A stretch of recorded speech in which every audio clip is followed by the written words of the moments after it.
Hello friends, मैं Aparna Shinde from junior physics और आज हम एक नया चैप्टर आपके लिए लेके आए हैं जिसका नाम है ऑसिलेशन। तो बेसिकली ऑसिलेशन ये होता क्या है या ये मोशन किस टाइप का होता है।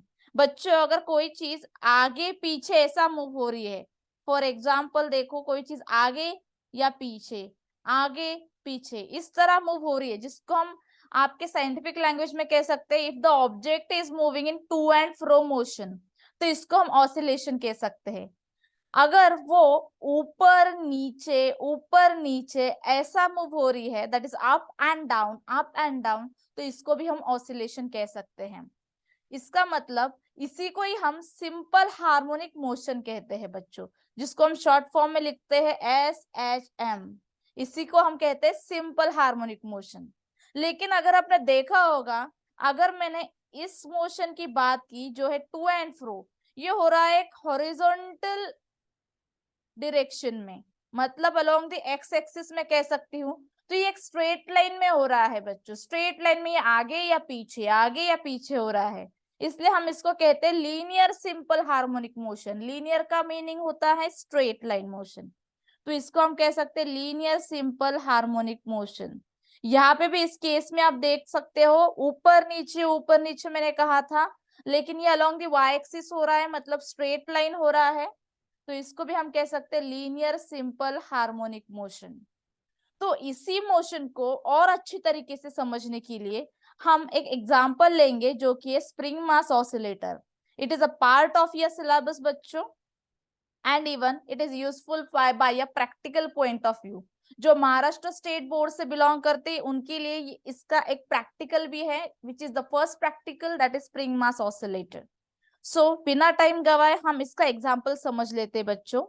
जो मैंने आपको एक ब्लू कलर की लाइन दिखाई है डायग्राम में, that is your mean position बच्चों, मतलब जहां पे पार्टिकल अभी मूव नहीं हो रहा है।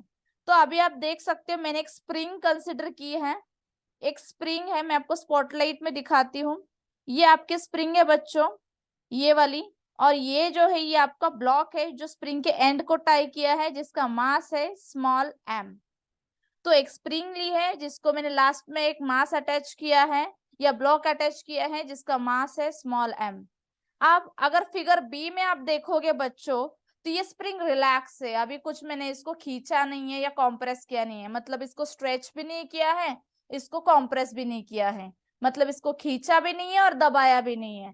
तो इस केस में when the spring is not moving and it is steady, मतलब उसके ओरिजिनल पोजीशन पे है, या हम इसको बोल सकते हैं मीन पोजीशन पे। मीन पोजीशन पे मतलब जहाँ पे कुछ भी डिस्प्लेसमेंट नहीं होता ऑब्जेक्ट का। इस मोशन में ऑब्जेक्ट का डिस्प्लेसमेंट होता है 0, मतलब इस ऑब्जेक्ट के ऊपर कोई भी फोर्स नहीं लग रहा है, तो स्प्रिंग रिलैक्स है बच्चों। तो फिगर बी में आप देख सकते हो, इस केस में मैंने कुछ भी फोर्स नहीं लगाया है, तो फोर्स इज इक्वल टू 0, तो यहाँ पे कुछ भी मूव नहीं होगा। तो इस केस में मेरी स्प्रिंग हो गई रिलैक्स, कुछ भी फोर्स नहीं लगाया है, it is not under any force. लेकिन फिगर ए में अगर आप देखो तो मैंने उसको खींचा है राइट की तरफ, मतलब I have stretched the string. देखो इस पोजीशन पे था, यहां से इसको यहां तक खींचा, तो इसने कुछ डिस्प्लेसमेंट कवर किया बच्चों, let's say that displacement is x। तो मैंने उसको खींचा राइट साइड पे बच्चों, और after stretching the spring I get that block displaced by displacement small x। अब जब भी मैं उसको खींच रही हूं, मान लो यहां तक इस पॉइंट तक मैंने इसको खींचा और इसी पॉइंट पे मैंने उस फोर्स को रिलीज कर दिया, मतलब क्या हुआ, I have release that object, force अभी मैंने छोड़ दिया अप्लाई करना, मतलब स्ट्रेच करना भी खत्म हो गया। तो इस पॉइंट पे जब मैंने फोर्स को रिलीज किया या ऑब्जेक्ट को रिलीज किया मान लो, तो क्या होगा, ये ऑब्जेक्ट फिर से ड्यू टू स्प्रिंग, स्प्रिंग की प्रॉपर्टी क्या होती है, अगर हमने उसको खींचा और बाद में छोड़ दिया तो फिर से वो ओरिजिनल प्लेस पे आने की कोशिश करेगा। तो ये जो मास है ये फिर से वापस मीन पोजीशन की तरफ जाएगा। लेकिन ये जो मीन पोजीशन की तरफ जा रहा है, इसको कौन सा फोर्स लेके जा रहा है बच्चों, उस फोर्स का नाम है रिस्टोरिंग फोर्स। और ये रेस्टोरिंग फोर्स यहाँ पे मैं लिख देती हूँ, ये जो F है इसको रेस्टोरिंग फोर्स बोलते हैं बच्चों, और इसकी वैल्यू किसके बराबर रहती है? अगर मैंने इसको प्रोपोर्शनल कर दिया तो ये इसकी वैल्यू बराबर रहती है x के बराबर। मतलब जितना डिस्प्लेसमेंट होता है, जितना हम इसको इस साइड पे खींचेंगे, उतना ही रेस्टोरिंग फोर्स उसके अपोजिट साइड पे लगेगा। तो मैंने यहाँ पे रिलेशन लिखा है बच्चों, that is your restoring force is directly proportional to displacement. अगर मुझे प्रोपोर्शनलिटी साइन निकालनी है तो ऑब्वियसली मैं इक्वल टू साइन डालूंगी और वहां पे एक आ जाएगा प्रोपोर्शनलिटी कांस्टेंट, और उस प्रोपोर्शनलिटी कांस्टेंट को हम कहते हैं के। अब ये के क्या है? इस के को ही हम कहते हैं बच्चों फोर्स कांस्टेंट, या इसको स्प्रिंग कांस्टेंट भी कहते हैं। तो ये हो गया आपका रेस्टोरिंग फोर्स। मतलब यहाँ पे मैं कितना फोर्स लगाए बोलूंगी तो F इज इक्वल टू के एक्स। इतने फोर्स से वो ब्लॉक वापिस आ रहा है मीन पोजीशन पे। देखो ये आपकी मीन पोजीशन थी बच्चों, ये जो ब्लू लाइन आपको दिखाई दे रही है ये आपकी मीन पोजीशन है। तो ब्लॉक फिर से मीन पोजीशन पे आ गया, कौन से फोर्स की वजह से? रेस्टोरिंग फोर्स की वजह से। लेकिन इस इक्वेशन में मैं यहाँ पे लगाऊंगी एक नेगेटिव साइन। नेगेटिव साइन का मतलब ये होता है कि आपका फोर्स का डायरेक्शन और डिस्प्लेसमेंट का डायरेक्शन दोनों अपोजिट है। देखो मैंने डायग्राम में भी दिखाया है, अगर आप देखो डिस्प्लेसमेंट का डायरेक्शन ये है बच्चों, लेकिन फोर्स का डायरेक्शन ये है, तो इसलिए वो नेगेटिव साइन आ गया यहाँ पे। So F is equal to minus K X, ये रेस्टोरिंग फोर्स का फॉर्मूला है बच्चों, और ये उसी ऑब्जेक्ट को जिसको हम खींचते हैं या एक्सट्रीम की तरफ लेके जाते हैं, ये जो पोजीशन है इसको हम कहते हैं एक्सट्रीम पोजीशन बच्चों, राइट। मीन पोजीशन से आपने जहां तक उसको खींचा था और जहां पे वो स्टॉप हो गया अभी, वहां तक वो उस पोजीशन को हम कहते हैं एक्सट्रीम पोजीशन। और एक्सट्रीम पोजीशन से जब मैंने उसको रिलीज किया तो जो फोर्स उसको मीन पोजीशन तक लेके आया है या रिस्पॉन्सिबल है, उसको हम कहते हैं रेस्टोरिंग फोर्स। या आसानी से समझने के लिए आप एक एग्जाम्पल ले सकते हो, जब भी आप आपका व्हाट्सएप का ऐप अनइंस्टॉल कर देते हो और फिर से इंस्टॉल करने की कोशिश करते हो तो आपको एक पॉपअप आता है, रिस्टोर या बैकअप। रिस्टोर या बैकअप का मीनिंग होता है आपको फिर से वही इंफॉर्मेशन चाहिए आपके मोबाइल में या आपके व्हाट्सएप में जो चैट्स डिलीट हुए थे या गए हैं आपके, वो फिर से वापस चाहिए। सो रिस्टोरिंग फोर्स का भी मतलब वही होता है, उसको फिर से उसी पोजीशन पे लाना है ऑब्जेक्ट को जहां से उसको खींचा गया था। तो ये रेस्टोरिंग फोर्स का फॉर्मूला हुआ बच्चों। अब देखो फिगर नंबर सी में, फिगर नंबर ए में तो हमने स्प्रिंग को किया था स्ट्रेच, फिगर नंबर सी में मैं क्या कर रही हूँ बच्चों? देखो उसको कर रही हूँ कॉम्प्रेस, मतलब मैं उसको अभी दबा रही हूँ। तो ऑब्वियसली जब मैंने दबाया तो ये डिस्प्लेसमेंट हो गई इस डायरेक्शन में, राइट। लेकिन दबाने के बाद मैंने छोड़ दिया उसको तो वो फिर से आने की कोशिश कर रहा है उसके मेन पोजीशन की तरफ with the same restoring force which has value F is equal to minus kx। मतलब यहाँ पे भी सेम फोर्स लगा है, F is equal to minus kx figure number A में। फिगर नंबर सी में भी वही लग रहा है जो उसको मेन पोजीशन की तरफ ला रहा है। सो ये है रेस्टोरिंग फोर्स, और ये रेस्टोरिंग फोर्स जो है बच्चों ये होगा आपके नॉर्मल फोर्स के बराबर। नॉर्मल फोर्स मतलब कौन सा फोर्स? जो मैंने उसको खींचने में लगाया था, जितना मैंने खींचने में लगाया है उतना ही रेस्टोरिंग फोर्स लगाएगा उसको फिर से वापस मीन पोजीशन तक लेके जाने के लिए, मतलब ब्लू लाइन की तरफ लेके जाने के लिए। और ये हो गया आपका रेस्टोरिंग फोर्स का कंसेप्ट।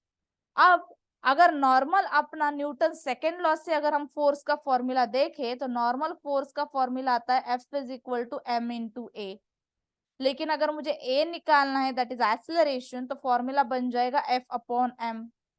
अब मैंने बताया ये नॉर्मल फोर्स अपना है जो हम स्ट्रेच करने के लिए लगाते हैं या कंप्रेस करने के लिए लगाते हैं, तो ये किसके बराबर है? ये रेस्टोरिंग फोर्स के बराबर है। तो मैं F की जगह पे रेस्टोरिंग फोर्स का वैल्यू डाल सकती हूँ जो कि इधर लिखा है मैंने, that is minus K x upon M. ये हो गया आपका एक्सेलरेशन की वैल्यू बच्चों। और यहाँ पे भी आप देखोगे एक्सेलरेशन का इक्वेशन ये बन गया, लेकिन यहाँ पे अगर आप ध्यान से देखो इक्वेशन में, तो यहाँ पे नेगेटिव साइन डाला है मैंने, ये नेगेटिव साइन आ गया। इसका मीन ये है एक्सेलरेशन और डिस्प्लेसमेंट, ये एक्सेलरेशन एंड डिस्प्लेसमेंट इन दोनों के डायरेक्शन है अपोजिट। मतलब देखो, अगर मैं एक केस में फिगर नंबर 1 में आपको रेड कलर से दिखाऊं, तो आपका डिस्प्लेसमेंट देखो राइट की तरफ जा रहा है, लेकिन acceleration is always acting towards the mean position, मतलब लेफ्ट की तरफ। इधर भी देखो फिगर नंबर सी में आपका डिस्प्लेसमेंट होगा लेफ्ट की तरफ, लेकिन acceleration always towards the mean position जो राइट की तरफ है, इसलिए नेगेटिव साइन है। सो यहाँ पे हमें एक पता चला है the acceleration always act towards the mean position, and acceleration and displacement have always opposite direction in the case of linear simple harmonic motion। ये हमें कंक्लूजन मिल गया।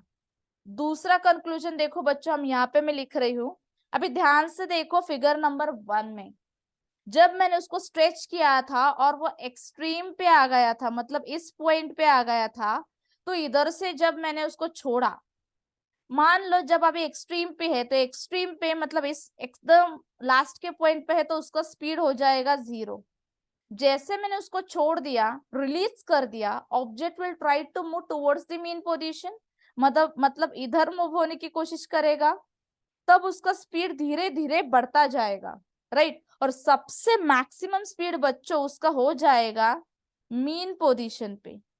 देखो फिर से मैं रिवाइज कर रही हूँ आपको, मिनिमम स्पीड सबसे v इज इक्वल टू 0 कहाँ पे रहेगा, एक्सट्रीम पे रहेगा।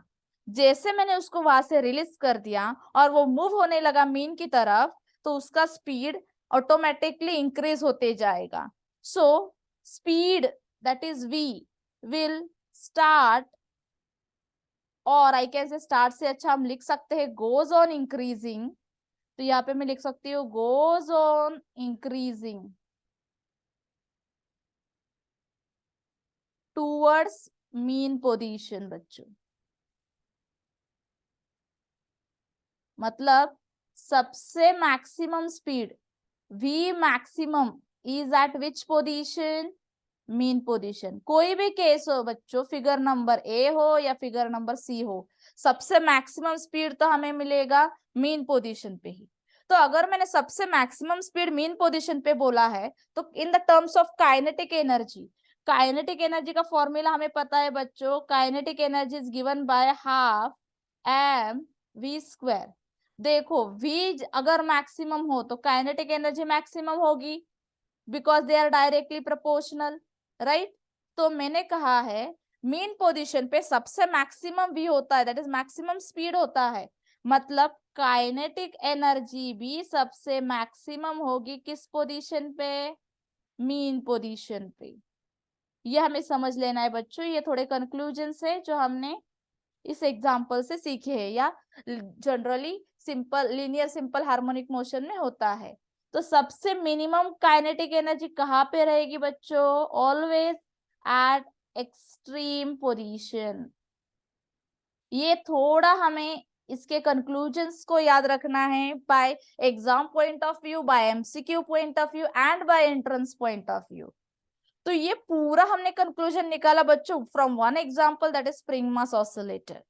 और ये बहुत ही इंपॉर्टेंट कंसेप्ट है, ये बहुत ही इंपॉर्टेंट एग्जांपल है by this chapter point of view. तो इसको ध्यान से समझ लेना है बच्चों। सो मीन एक्सट्रीम में फर्क आपको समझ में आना चाहिए। मीन मतलब जहां पे आपको ऑब्जेक्ट मूव नहीं होता है, वहां पे इसकी डिस्प्लेसमेंट हो जाती है 0, मतलब ये वाला पॉइंट बच्चों जहां पे डिस्प्लेसमेंट हो गई 0। देखो एक्सट्रीम मतलब ये वाला पॉइंट होता है, ये और ये दो पॉइंट हो गए इसके एक्सट्रीम, चाहे वो राइट पे हो या लेफ्ट पे हो, ये हो गए उसके एक्सट्रीम पॉइंट। और उसी पे हमने सारे कंक्लूजन्स बनाए हैं। आशा करती हूँ बच्चों आज का लेक्चर आपको बहुत अच्छी तरीके से समझ में आया होगा। अगर आपको स्लोली अंडरस्टैंडिंग, आपकी आपकी जो कैपेबिलिटी है विच इज वेरी स्लो, या आपके जो सुनने की आदत है वो बहुत स्लो स्पीड में होती है, तो प्लीज मेरा लेक्चर आप धीरे धीरे पॉज करके भी सुन सकते हैं या उसको रिवाइज कर सकते हैं। Thank you for listening. We will meet for the next lecture, बच्चों, that is differential equation for linear simple harmonic motion. Thank you.